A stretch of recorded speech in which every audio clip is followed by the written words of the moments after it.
Hi all, എല്ലാവർക്കും I+ training സൊല്യൂഷന്റെ പുതിയൊരു വീഡിയോയിലേക്ക് സ്വാഗതം. അപ്പോൾ എല്ലാവരും തന്നെ ഫുഡ് സേഫ്റ്റി ഓഫീസർ എക്സാമിനേഷന് വേണ്ടിയിട്ട് നല്ല രീതിയിൽ തയ്യാറെടുക്കുന്നുണ്ട് എന്ന് ഞാൻ വിശ്വസിക്കുന്നു. അപ്പോൾ നമ്മൾ ഇന്ന് ഡിസ്കസ് ചെയ്യാനായിട്ട് പോകുന്നത് ഫുഡ് സേഫ്റ്റി ഓഫീസർ എക്സാമിനേഷന്റെ അഗ്രികൾച്ചറൽ സയൻസ് പാർട്ടിൽ നിന്നും മുൻ വർഷങ്ങളിൽ ചോദിച്ചിട്ടുള്ള കുറച്ച് പ്രീവിയസ് ഇയർ ക്വസ്റ്റ്യൻസും അതിന്റെ റിലേറ്റഡ് ഡിസ്കഷനുമാണ്.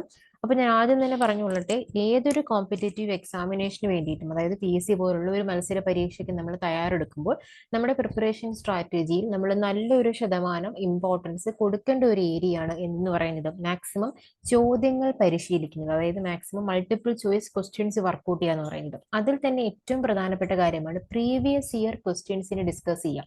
അതായത് ഏത് തസ്തികയിലേക്കാണ് നമ്മൾ തയ്യാറെടുക്കുന്നത്, അതിന് മുൻ വർഷങ്ങളിൽ ചോദിച്ചിട്ടുള്ള ക്വസ്റ്റ്യൻസ്. അങ്ങനെ നമ്മൾ പ്രിപ്പയർ ചെയ്യുന്നതിലൂടെ നമുക്ക് കിട്ടുന്നത് നമുക്ക് സിലബസിനെ എങ്ങനെ അപ്രോച്ച് ചെയ്യണം. അതായത് ഫോർ എക്സാമ്പിൾ ഇപ്പം ഫുഡ് സേഫ്റ്റി ഓഫീസർ പോലുള്ള ഒരു തസ്തികയുടെ സിലബസ് നോക്കിക്കഴിഞ്ഞാൽ കുറച്ചും കൂടി വേഴ്സറ്റൈൽ ആയിട്ടുള്ള ഒരു കാര്യമാണ്. കാരണം എന്ന് വെച്ച് കഴിഞ്ഞാൽ നമുക്ക് ഡിഫറെന്റ് കൈൻഡ് ഓഫ് സബ്ജക്ട്സ് അതിനകത്തുണ്ട്. അപ്പൊ നമ്മൾ നമുക്ക് എങ്ങനെ നമുക്ക് സിലബസിനെ അപ്രോച്ച് ചെയ്യണം, അല്ലെങ്കിൽ ഇന്ന ഏരിയയിൽ നിന്ന് എങ്ങനെയൊക്കെ ക്വസ്റ്റ്യൻസ് ചോദിക്കാൻ പറ്റും, അല്ലെങ്കിൽ ചോദ്യങ്ങൾ നമുക്ക് പ്രതീക്ഷിക്കാം എന്നൊക്കെ ഒരു ധാരണ നമുക്ക് കിട്ടും. അപ്പൊ അത്തരത്തിലൊരു ഇമ്പോർട്ടൻസ് പ്രീവിയസ് ഇയർ ക്വസ്റ്റ്യൻസിന് നല്ല പ്രാധാന്യം നൽകിക്കൊണ്ട് തന്നെ നിങ്ങൾ പ്രിപ്പയർ ചെയ്യാം.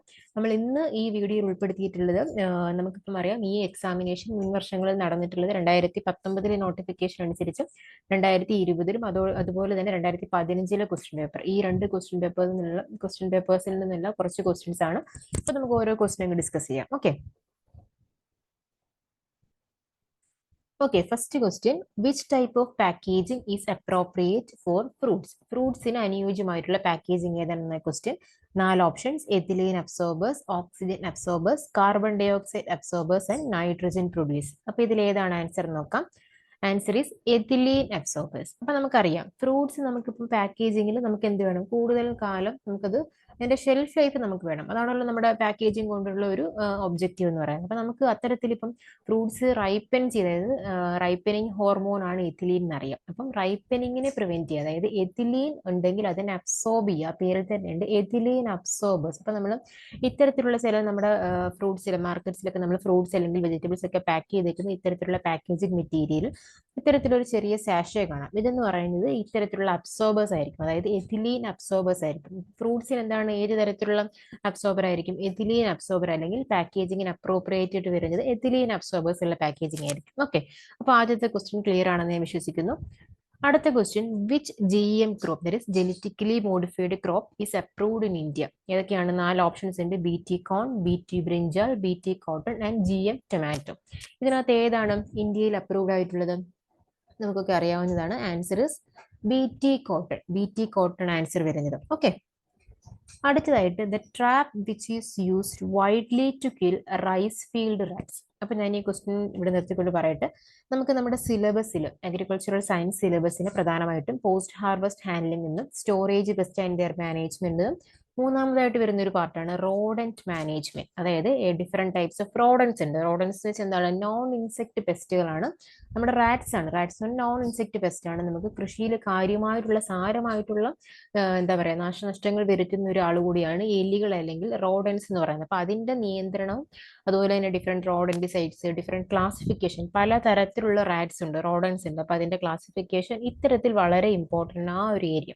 നിങ്ങൾക്കിപ്പം ഞാൻ ഈ 2 വർഷങ്ങളിലും ഈ പറയുന്ന റോഡന്റിസൈഡ്സ് അല്ലെങ്കിൽ റോഡന്റ് കൺട്രോൾ എന്ന് പറയുന്ന ഒരു ഏരിയയിൽ നിന്നും ക്വസ്റ്റ്യൻസ് 2 വർഷങ്ങളിലും ചോദിച്ചിട്ടുണ്ട്. അപ്പൊ അത്രയും ഇമ്പോർട്ടന്റ് ആയിട്ടുള്ള ഒരു ഏരിയ ആണ്, അതുകൂടി എന്ന് ഞാൻ സൂചിപ്പിക്കുകയാണ്. നമ്മുടെ ക്വസ്റ്റ്യൻ എന്താണ്? The trap which is used widely to kill rice field rats. Rice field റാറ്റ്സിനെ കൊല്ലാനായിട്ട് ഉപയോഗിക്കുന്ന ട്രാപ്പ്. പലതരത്തിലുള്ള റാറ്റ്സിന്റെ ട്രാപ്പ് ഉണ്ട്. ഓപ്ഷൻസ് നമുക്ക് നോക്കാം.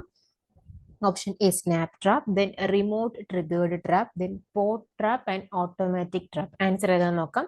Answer is pot trap. Pot trap ആണ് നമ്മൾ റൈസ് ഫീൽഡ് റാറ്റ്സിനെ കൊല്ലാനായിട്ട് വൈഡ്ലി യൂസ് ചെയ്യുന്നത്. അപ്പൊ അതിനകത്തൊരു എക്സാമ്പിൾ ആണ് മൺകൊമ്പ് ട്രാപ്പ് എന്ന് പറയും. മൺകൊമ്പ് റിസസ്റ്റേഷനിൽ നിന്ന് ഡെവലപ്പ് ചെയ്തൊരു ട്രാപ്പാണ് മൺകൊമ്പ് ട്രാപ്പ്. അത് റൈസ് ഫീൽഡിനെ കില്ല് ചെയ്യാൻ വേണ്ടി ഉപയോഗിക്കുന്ന ഒരു പോട്ട് ട്രാപ്പാണ്. ഓക്കെ, അടുത്തത് ഈ ഏരിയയിൽ നിന്ന് തന്നെ ഒരു പ്രീവിയസ് ഇയർ ക്വസ്റ്റ്യൻ ആണ്. The most destructive of all field rights, അതായത് ഫീൽഡ് റൈറ്റ്സ് ഏറ്റവും നാശനഷ്ടം വരുത്തുന്ന ഡിസ്ട്രക്റ്റീവ് ആയിട്ടുള്ള ഏതാണെന്നാണ് ക്വസ്റ്റ്യൻ. 4 ഓപ്ഷൻസ്: മസ് ബ്രൂഡുക, ദെൻ റാറ്റസ് നോർവജിക്കസ് ആൻഡ് ബാൻഡിക്കോട്ട ബംഗാളൻസിസ്. അപ്പം പല റാറ്റ്സിന്റെ സയന്റിഫിക് നെയിംസ് ആയി കൊടുത്തിരിക്കുന്നത്. അപ്പം നമുക്ക് റോഡ് ആൻഡ് കൺട്രോൾ ആ ഒരു ഏരിയ പഠിക്കുമ്പോൾ ഡിഫറെന്റ് ടൈപ്സ് ഓഫ് റാറ്റ്സ്, അതായത് ഡൊമസ്റ്റിക് റാറ്റ്സ് ഉണ്ട്, അതുപോലെ തന്നെ ഫീൽഡ് റാറ്റ്സ് ഉണ്ട്. അതിന്റെ എല്ലാത്തിന്റെയും കോമൺ നെയിമും സയന്റിഫിക് നെയിം നമുക്ക് അറിഞ്ഞിരിക്കണം. കാരണം നമുക്ക് ഇത്തരത്തിൽ ഓപ്ഷൻസിൽ സയന്റിഫിക് നെയിം കോമൺ നെയിമിന് പകരം ഒരുപക്ഷെ സയന്റിഫിക് നെയിമാണ് തരുന്നതെങ്കിൽ നമുക്കത് മനസ്സിലാക്കിയിരിക്കണം. അപ്പൊ എല്ലാത്തിന്റെയും കോമൺ നെയിമും സയന്റിഫിക് നെയിമും അറിഞ്ഞിരിക്കണം. അപ്പൊ നമുക്ക് ആൻസർ ഏതാണെന്ന് നോക്കാം. അപ്പൊ ഏറ്റവും ഡിസ്ട്രക്റ്റീവ് ആയിട്ടുള്ള ഫീൽഡ് റാറ്റ് എന്ന് പറയുന്നത് option D, there is Bandicota bengalensis. അതിന്റെ കോമൺ നെയിം എന്താണ്? ലാർജ് ബാൻഡിക്കോട്ട് റാറ്റ് ആണ്. അപ്പം ബാക്കിയുള്ള ഓപ്ഷൻസും കൂടെ നമുക്ക് നോക്കാം. Option A Mus booduga, there is field mouse. Field മൗസിനെയാണ് നമ്മൾ മസ് ബൂഡുക എന്ന് പറയുന്നത്. Then Rattus that is house rat ആണ് റാറ്റസ്. ദെൻ റാറ്റസ് നോർവജിക്കസ് എന്ന് പറയുന്നത് നോർവേ റാറ്റ്. അപ്പൊ നോർവേ അങ്ങനെ ഓർത്ത് വെക്കാം. റാറ്റസ് നോർവജിക്കസ് എന്ന് പറയുന്നത് നോർവേ റാറ്റ്. നമ്മുടെ ആൻസർ ഏതായിരുന്നു? Bandicota bengalensis. അതെന്താണ്? Large bandicoot rat. അതാണ് ഏറ്റവും നാശനഷ്ടങ്ങൾ വരുത്തുന്ന most destructive of all field rat എന്ന് പറയുന്നത്. ഓക്കെ, അപ്പൊ ഈ ഒരു ഏരിയയിൽ നിന്ന് തുടർച്ചയായിട്ട് 2 വർഷങ്ങളിലും ചോദ്യങ്ങൾ ചോദിച്ച് കണ്ടിട്ടുണ്ട്. അപ്പൊ അത് ഇമ്പോർട്ടന്റ് ആണ്, നോട്ട് ചെയ്യുക. ഓക്കെ, അടുത്തത് ഈ ഏരിയയിൽ നിന്ന് തന്നെ റാറ്റ്സിന്റെ ക്ലാസിഫിക്കേഷൻ കഴിഞ്ഞു. ഇനി different types of control measures ഉണ്ട്. നമുക്ക് ഫിസിക്കൽ കൺട്രോൾ ഉണ്ട്, കൾച്ചറൽ, മെക്കാനിക്കൽ അല്ലെങ്കിൽ കെമിക്കൽ, അതായത് റോഡന്റിസൈഡ്സ് ഉപയോഗിച്ചിട്ടുള്ള കൺട്രോൾ മെഷേഴ്സ് ഉണ്ട്. അപ്പൊ ഇവിടെ ചോദിച്ചിരിക്കുന്ന question most widely used chronic poison in rodent control. അപ്പൊ റോഡന്റ് കൺട്രോളിൽ നമുക്ക് കെമിക്കൽ മാനേജ്മെന്റിലും ക്രോണിക് പോയിസൺസും ഉണ്ട്, അതുപോലെ തന്നെ അക്യൂട്ട് പോയിസണും ഉണ്ട്. അപ്പൊ അതിനകത്ത് ക്രോണിക് പോയിസൺ ഏതാണ് എന്നാണ് ചോദിച്ചിരിക്കുന്നത്. ഓപ്ഷൻസ് ഏതൊക്കെയാണ്? Thallium sulphate, option B barium carbonate, then option C warfarin and D zinc phosphate. ഇതിനകത്ത് ഏതാണ് ക്രോണിക് പോയിസൺ എന്ന് നമുക്ക് നോക്കാം. ആൻസർ ഈസ് വാർഫാരിൻ ആണ് ക്രോണിക് പോയിസൺ എന്ന് പറയുന്നത്. ബാക്കി എല്ലാം തന്നെ എന്താണ്? അക്യൂട്ട് പോയിസൺ ആണ്. അപ്പൊ റോഡന്റിസൈഡ്സിൽ വരുമ്പോൾ ആ ഒരു ഏരിയ ഒക്കെ ഇമ്പോർട്ടന്റ് ആണ്. ഓക്കെ, അടുത്തതായിട്ട് മറ്റൊരു ഇമ്പോർട്ടന്റ് ആയിട്ടുള്ള ഒരു ഏരിയ ആണ്.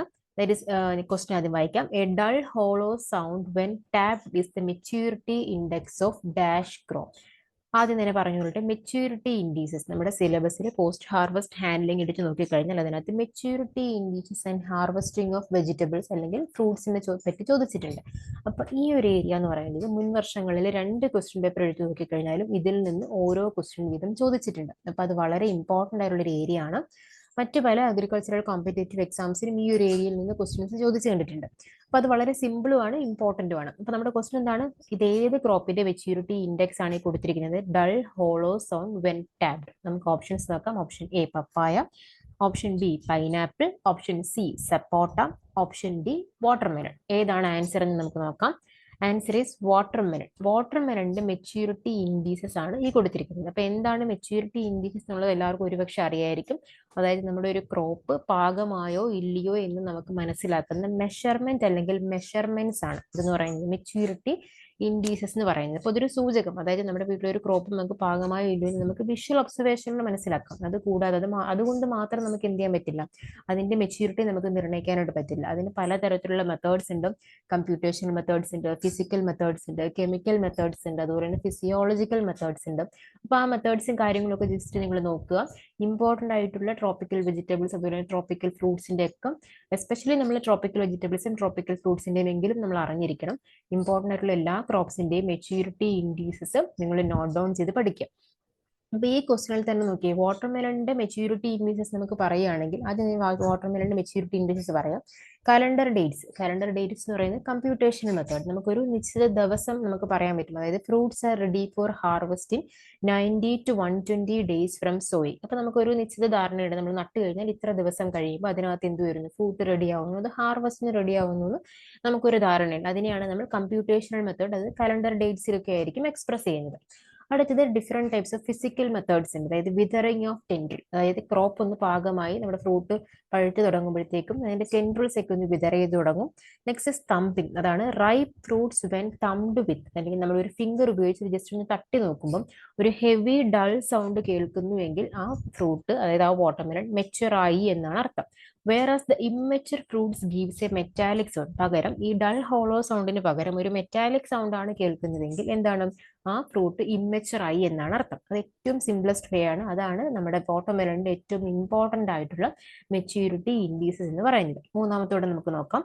The portion of the fruit which rest on the ground turned yellowing at maturity. അതായത് നമുക്കിപ്പം നമ്മുടെ വീട്ടിൽ തണ്ണിമത്തൻ ഉണ്ട്, അല്ലെങ്കിൽ തണ്ണിമത്തൻ കൃഷി ചെയ്യുന്ന സ്ഥലത്ത് നോക്കിക്കഴിഞ്ഞാൽ തണ്ണിമത്തൻ പാകമാവുന്ന സമയമാകുമ്പോഴത്തേക്കും നമ്മുടെ തണ്ണിമത്തൻ ഗ്രൗണ്ട് സർഫസിനോട് ചേർന്ന് നിൽക്കുന്ന ആ ഭാഗം ഉണ്ടല്ലോ, അല്ലെങ്കിൽ തട്ടിയിരിക്കുന്ന ആ ഭാഗത്ത് ഒരു ചെറിയ യെല്ലോയിങ് ഡെവലപ്പ് ചെയ്യും, ഒരു മഞ്ഞ നിറം ഡെവലപ്പ് ചെയ്യും. അതെന്ന് പറയുന്നത് എന്താണ്? It is an indication of maturity. മെച്യൂരിറ്റിയെ സൂചിപ്പിക്കുന്ന ഒരു ഇൻഡിക്കേഷൻ ആണ് അതെന്ന് പറയുന്നത്. അപ്പൊ ഇത്രയൊക്കെ മെച്യൂരിറ്റി ഇൻഡിക്കേഷൻസ് വാട്ടർമെലനിലുണ്ട്. അപ്പൊ നമ്മൾ ഏതൊരു ക്രോപ്പ് പഠിക്കുമ്പോഴും അതിന്റെ വളരെ സ്പെസിഫിക് ആയിട്ടുള്ള മെച്യൂരിറ്റി ഇൻഡീസസ് ഏതാണെന്നുള്ളത് നോട്ട് ഡൗൺ ചെയ്ത് പഠിക്കുക. കാരണം അതായിരിക്കും ക്വസ്റ്റ്യൻ ആയിട്ട് വരുന്നത്. ഇപ്പൊ വാട്ടർമെലൻ തന്നെ നോക്കിയും ക്വസ്റ്റ്യൻ ആയിട്ട് വന്നേക്കുന്നത് എന്താണ്? ആ വളരെ സ്പെസിഫിക് ആയിട്ടുള്ളത് that is A dull hollow sound when tabbed is the maturity index. അപ്പൊ അത് വളരെ സ്പെസിഫിക് ആണ്. അപ്പൊ അത് തന്നെയായിരിക്കും എങ്ങനെ നമുക്ക് ക്വസ്റ്റ്യൻസ് ആയിട്ട് എക്സ്പെക്ട് ചെയ്യാനായിട്ട് പറ്റുന്നത്. ഓക്കെ, അപ്പൊ നമുക്ക് ഇതേപോലെ തന്നെ റിലേറ്റഡ് മറ്റൊരു ക്വസ്റ്റ്യൻ, ഇത് അടുത്തൊരു എക്സാം, അതായത് ഈ 2015 കഴിഞ്ഞ് 2019 ചോദിച്ചൊരു ക്വസ്റ്റ്യൻ ആണ്. That is tapping and aroma are the maturity indicators of which crop? Option A jackfruit, then watermelon and tomato and mango. ഏതിനകത്താണ് ടാപ്പിംഗ് ആൻഡ് അരോമ എന്ന് പറയുന്നുണ്ട്. അപ്പം വാട്ടർമെലൺ നമുക്ക് നേരത്തെ നമ്മൾ പറഞ്ഞു, ടാപ്പ് ചെയ്യുമ്പോൾ ഒരു ഡൾ ഹോളോ സൗണ്ട് വെക്കുന്നു. അതുപോലെ തന്നെയാണ് മറ്റൊരു ക്രോപ്പ് ഈ ഓപ്ഷനിലുള്ളതുണ്ട്, ടാപ്പിംഗ് ആൻഡ് അരോമ. ഏതായിരിക്കും? Answer is Jack fruit. നമുക്കറിയാം നമ്മുടെ വീട്ടിൽ ചക്ക പഴുത്ത് തുടങ്ങുമ്പോഴത്തേക്ക് നമുക്കൊരു നല്ല മണം കിട്ടും. അപ്പൊ അരോമയുണ്ട്. ഇതുപോലെ തന്നെ നമ്മൾ എന്നിട്ട് തട്ടി നോക്കിക്കഴിഞ്ഞാൽ ഒരു ഫിംഗർ ഉപയോഗിച്ചിട്ട് ജസ്റ്റ് തട്ടി നോക്കുമ്പോൾ ഒരു ഹെവി ഡൾ സൗണ്ട് കേൾക്കാനായിട്ട് പറ്റും. അപ്പൊ ഈ ഒരു ഏരിയ വളരെ ഇമ്പോർട്ടൻ്റ് ആണ്. കാരണം തുടർച്ചയായിട്ട് 2 വർഷങ്ങളിലും മെച്യൂരിറ്റി ഇൻഡീസസിൽ നിന്ന് ചോദ്യം ചോദിച്ചിട്ടുണ്ട്.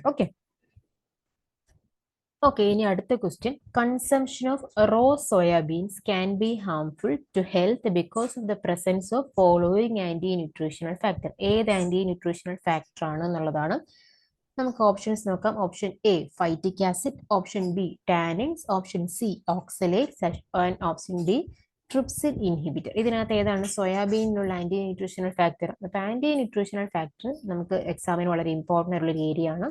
അപ്പം ചില ക്രോപ്സിൽ അല്ലെങ്കിൽ ചില പ്രൊഡ്യൂസിൽ നമുക്ക് ചില ആന്റി ന്യൂട്രീഷണൽ ഫാക്ടേഴ്സ് പഠിക്കാനുണ്ട്. അതിൽ സോയാബീനിലാണ് ചോദിച്ചിരിക്കുന്നത്. നമുക്ക് ആദ്യം ആൻസർ ഏതാണെന്ന് നോക്കാം.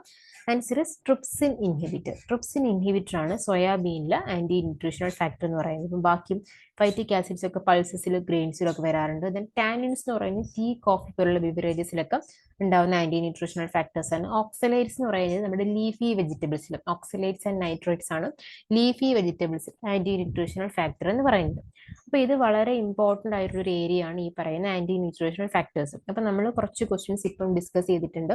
അപ്പൊ നമുക്ക് ഞാൻ ആദ്യം തന്നെ പറഞ്ഞു കൊള്ളട്ടെ, ഇപ്പം തന്നെ നമുക്കൊരു ഐഡിയ കിട്ടിക്കാണും. ഇപ്പൊ ഫോർ എക്സാമ്പിൾ റോഡൻസിന്റെ കേസിൽ റോഡ് ആൻഡ് കൺട്രോൾ മാനേജ്മെന്റിന്റെ ആ ഒരു ഏരിയയിൽ നിന്ന് തുടർച്ചയായിട്ട് ക്വസ്റ്റ്യൻസ് ചോദിച്ചിട്ടുണ്ട്. അപ്പൊ ആ ഒരു ഏരിയ നമ്മൾ നോട്ട് ഡൗൺ ചെയ്ത് പഠിക്കണം. അതുപോലെ തന്നെ മെച്യൂരിറ്റി ഇൻഡീസസും, അങ്ങനെ ചില ഏരിയാസ് എന്ന് പറയുന്നത് നമുക്കൊരു സ്റ്റിക്ക് ഓൺ ചെയ്ത് എല്ലാ വർഷങ്ങളിലും ചോദ്യങ്ങൾ ചോദിച്ച് കാണാറുണ്ട്. അപ്പൊ അത് കുറച്ച് ഇമ്പോർട്ടന്റ് ആണ്. പ്രാക്ടിക്കൽ ലെവലിലും അത് ഇമ്പോർട്ടന്റ് ആയിട്ടുള്ള കാര്യമാണ്. അപ്പം അത്തരത്തിൽ നമുക്കൊരു ധാരണ കിട്ടും. അപ്പൊ നമ്മൾ സിലബസ് എടുത്ത് നമ്മൾ സബ്ജക്ട് ഇങ്ങനെ പഠിച്ചു വരുമ്പോൾ നമുക്ക് ഈ ഏരിയയിൽ നിന്ന് കൂടുതൽ ക്വസ്റ്റ്യൻസ് ചോദിച്ചിട്ടുണ്ട്.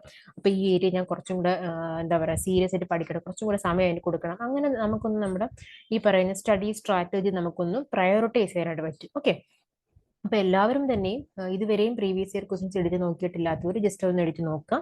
അപ്പൊ നമുക്ക് ഇതിന്റെ ബാക്കി ഭാഗം മറ്റൊരു വീഡിയോയിലായിട്ട് കാണാം. അപ്പൊ എല്ലാവരും തന്നെ നല്ല രീതിയിൽ പ്രിപ്പയർ ചെയ്യാം. Okay, thank you.